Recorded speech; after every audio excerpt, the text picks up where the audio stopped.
আসসালামু আলাইকুম ওরহমতুল্লাহি অবরাকাতুহু। সম্মানিত আমার প্রিয় নাজরিন, কেমন আছেন আপনারা সবাই?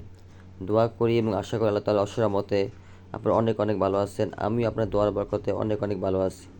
আজকে আমি আপনাদের জন্য খুবই মজাদার একটি আমল নিয়ে হাজির হয়েছি। আজকের আমলটি হলো জাদু নষ্ট করা শক্তিশালী একটি আমল। আপনারা যারা জাদুগ্রস্ত, জাদুর চিকিৎসা করতেছেন, ফলাফল পাচ্ছেন না, এক কথায় আপনারা যারা রোগী অথবা হইতে পারে যারা মোতাব্বির, রোগীতে তদবির দেন, চিকিৎসা করেন, রোগী সুস্থ হচ্ছে না। তাই আমি মনে করি আপনারা যারা এই ভিডিও দেখতেছেন, আপনারা সকলেই এই আমলটি করতে পারেন। শক্তিশালী একটি আমল, মোজারব একটি আমল। ইনশাআল্লাহ এর বরকতে এই জাদু রোগীরা খুব তাড়াতাড়ি সুস্থ হবে, জাদু রোগীরা খুবই ভালো রেজাল্ট পাবে। আমলটি খুবই শক্তিশালী বা মোজারব একটি আমল এবং ছোট্ট একটি আমল।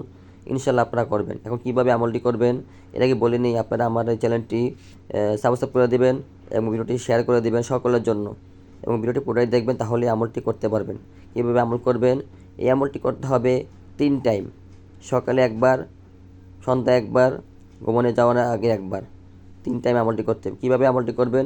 সর্বপ্রথম আপনারা ধরুন ফজর নামাজ পড়েছেন অথবা না পড়েন, যারা ফজর নামাজ পড়ে তারা ফজর নামাজের পরে 1 গ্লাস পানি নেবে সামনাসামনি। নেওয়ার পরে তারপর সে অজু অবস্থা বসে বা ক্যাবলামুখী হয়ে সে শুধুমাত্র সূরা আরাফের 117 থেকে 122, 117 থেকে 122 এই আয়াতগুলি পড়বে একবার। প্রথমে দুরূদ শরীফ ইস্তেগফার একবার পড়বে এবং এই আয়াতগুলো পড়বে।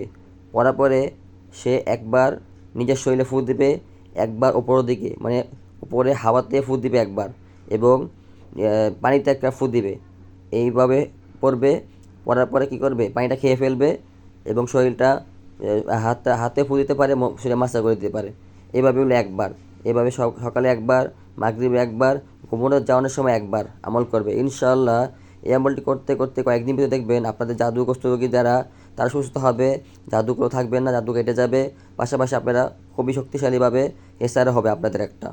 তাই আপনারা আমলটি করুন। আমলটি খুবই মজার একটি আমল, শক্তিশালী আমল। আপনারা যারা করবেন ফায়দা পাবেন ইনশাআল্লাহ। তাহলে আপনারা আমলটি করুন, আমার জন্য দোয়া করবেন। বুঝতে না পারলে কমেন্ট করবেন, ভিডিও শেয়ার করবেন। আসসালামু আলাইকুম ওয়া রাহমাতুল্লাহি ওয়া বারাকাতুহু।